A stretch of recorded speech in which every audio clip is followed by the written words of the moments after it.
Have you ever stood under a clear sky, watching a kite soar effortlessly in the breeze? It's mesmerizing.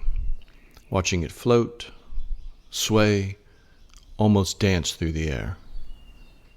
The wind carries it, lifting it higher, and for a moment, it appears like the kite is truly free. But there's a deeper story behind that flight. You see, the kite doesn't rise just by the wind alone. There's something else. A thread, a connection, a tether.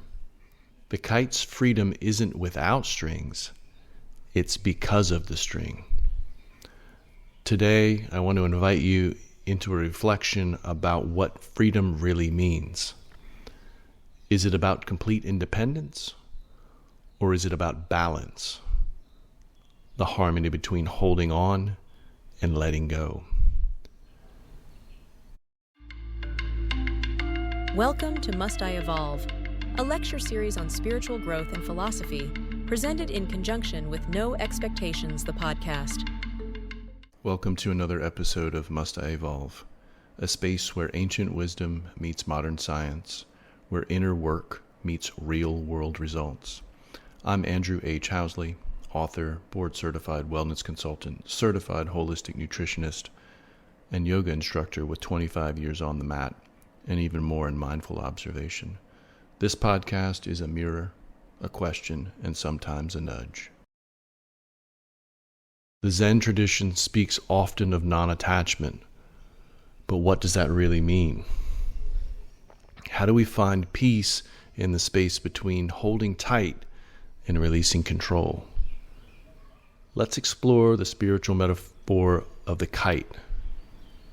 I'll share a Zen tale with you that sheds light on the art of balance. Many of us are drawn to the idea of freedom. The freedom to be, to express, to move through life without constraint. The kite dancing in the air seems to embody that very spirit of liberation. But here's where Zen offers a different perspective. True freedom isn't about complete independence. It's about the ability to move with the flow of life. The kite's flight only happens because it's tethered, grounded by a thread. In Zen, we call this concept right attachment. It's the understanding that we must remain connected to our intentions, our purpose, and the world around us. But we must also understand when to loosen our grip, when to surrender, and when to adjust. Consider the tale of the two arrows. A Zen master walking with his disciple when they were suddenly struck by an arrow. The disciple in shock began to cry out in pain. The Zen master calmly asked, "Why do you suffer?" "Because the arrow hurts," the disciple said. "No," the master replied. "The first arrow is the one that had struck you. The second arrow is the one that you shoot into your own heart as you cling to that pain. Let go of the second arrow and you will be free." In the same way, the kite cannot fly without the wind, but if we are too rigid, too tightly wound, we risk snapping the string. Zen teaches us that freedom comes not by severing all ties, but by letting go of what no longer serves us and finding peace with the tether we hold. Now let's take a moment to pause and reflect. We all have a string, something that tethers us. It could be an old belief, a relationship, a fear, or even an identity that no longer fits us. But much like the kite, we sometimes believe that we need to hold on tightly to these things to stay aloft.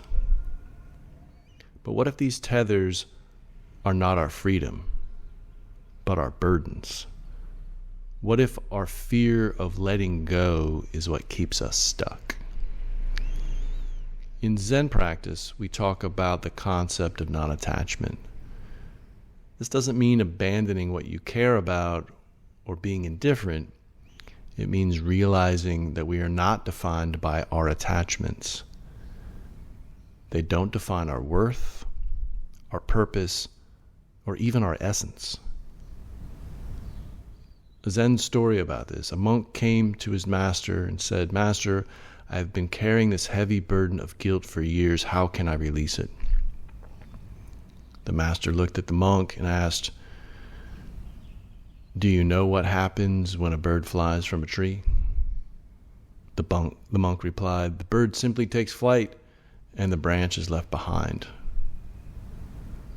The master smiled. Just as the bird leaves the branch, you can leave your burden. It's not about letting go of what you carry. It's about knowing that you are not bound to it. Like that monk, we may feel burdened by our attachments. But what if letting go simply means recognizing that we are not the weight we carry? Just as the kite rises, not resisting the string, but by learning to glide with it. Perhaps we rise by gently loosening our hold too. So if the kite represents both freedom and attachment, how do we strike a balance? How do we know when to release and when to hold on? Zen teaches us that the answer lies in the act of surrendering to the moment, not as passive resignation, but as active trust. Master Suzuki once said, "In the beginner's mind, there are many possibilities, but in the expert's, there are few." It's one of my favorite quotes. This teaches us the importance of being open to life as it comes, without rigid expectation or attachment. In Zen, we embrace the idea of the middle way, the path between two extremes. The kite caught between the pull of the wind and the tension of the string embodies this balance perfectly. You see, releasing control doesn't mean abandoning the kite to the wind. It means allowing it to follow the current of life, making adjustments as it flows. If the kite is jerked, the handler doesn't panic. They simply shift the string, adjust the tension, and trust the kite to find its course. It's a dance of trust. And that's the tricky bit. As we reflect on this metaphor of the kite, we realize that its freedom is not about cutting the string. It's about trust. Trust that even with the tether, it can rise, move, and adapt. It's in the relationship between holding and letting go. In the quiet spaces of Zen, we learn to embrace both sides, to be connected without clinging, to hold lightly without fear of falling.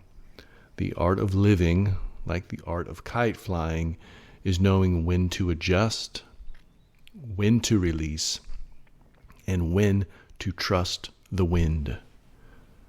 So as you go forward today, ask yourself, what are you holding on to, perhaps too tightly? What do you do to need to trust, release, and let flow? How can you dance with life rather than trying to control it? Just like the kite, the sky is not the limit. The limit is only what we hold on to and how we hold it. Thanks for listening to Must I Evolve? Remember, you don't have to be perfect, you just have to be patient. That's the real practice. As for your next evolution, it doesn't live in who you should become, it lives in what already grows within you. Until next time, keep evolving, quietly, consistently, and always with no expectations.